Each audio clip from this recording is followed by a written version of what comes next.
വിശുദ്ധ മത്തായി എഴുതിയ സുവിശേഷം അധ്യായം 28. പുനരുത്ഥാനം. സാബത്തിന് ശേഷം ആഴ്ചയുടെ 1-ാം ദിവസം രാവിലെ മഗ്ദലന മറിയവും മറ്റേ മറിയവും ശവകുടീരം സന്ദർശിക്കാൻ വന്നു. അപ്പോൾ വലിയ ഒരു ഭൂകമ്പമുണ്ടായി.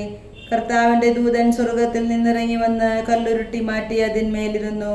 അവൻ്റെ രൂപം മിന്നൽ പിണർ പോലെ ആയിരുന്നു, വസ്ത്രം മഞ്ഞുപോലെ വെളുത്തതും. അവനെക്കുറിച്ചുള്ള ഭയം നിമിത്തം കാവൽക്കാർ വിറപൂണ്ട് മരിച്ചവരെ പോലെയായി. ദൂതൻ സ്ത്രീകളോട് പറഞ്ഞു, ഭയപ്പെടേണ്ട, ക്രൂശിക്കപ്പെട്ട യേശുവിനെയാണ് നിങ്ങൾ അന്വേഷിക്കുന്നതെന്ന് എനിക്കറിയാം. അവൻ ഇവിടെയില്ല. താൻ അരുളി ചെയ്തതുപോലെ അവൻ ഉയർപ്പിക്കപ്പെട്ടു.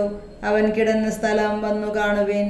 വേഗം പോയി അവൻ്റെ ശിഷ്യന്മാരോട് അവൻ മരിച്ചവരുടെ ഇടയിൽ നിന്ന് ഉയർപ്പിക്കപ്പെട്ടെന്നും നിങ്ങൾക്ക് മുമ്പേ ഗലീലയിലേക്ക് പോകുന്നുവെന്നും അവിടെ വെച്ച് നിങ്ങൾ അവനെ കാണുമെന്നും പറയുവേൻ.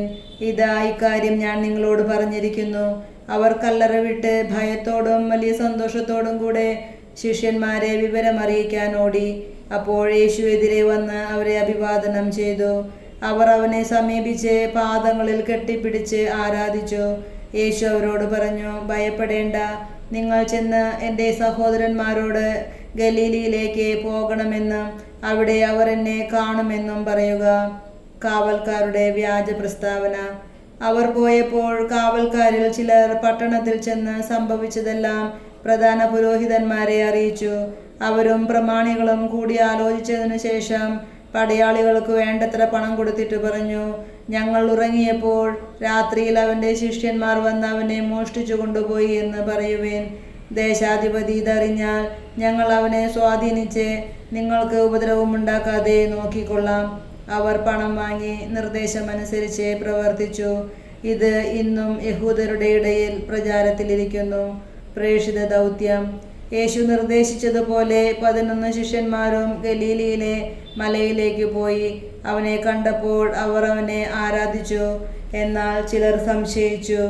യേശു അവരെ സമീപിച്ച് അരുളി ചെയ്തു, സ്വർഗത്തിലും ഭൂമിയിലുമുള്ള എല്ലാ അധികാരവും എനിക്ക് നൽകപ്പെട്ടിരിക്കുന്നു. ആകയാൽ നിങ്ങൾ പോയി എല്ലാ ജനതകളെയും ശിഷ്യപ്പെടുത്തുവിൻ. പിതാവിൻ്റെയും പുത്രൻ്റെയും പരിശുദ്ധാത്മാവിൻ്റെയും നാമത്തിൽ അവർക്ക് ജ്ഞാനസ്നാനം നൽകുവിൻ. ഞാൻ നിങ്ങളോട് കൽപ്പിച്ചവയെല്ലാം അനുസരിക്കാൻ അവരെ പഠിപ്പിക്കുവിൻ. യുഗാന്തം വരെ എന്നും ഞാൻ നിങ്ങളോട് കൂടെ ഉണ്ടായിരിക്കും. നമ്മുടെ കർത്താവായ മിശിഹായ്ക്ക് സ്തുതി.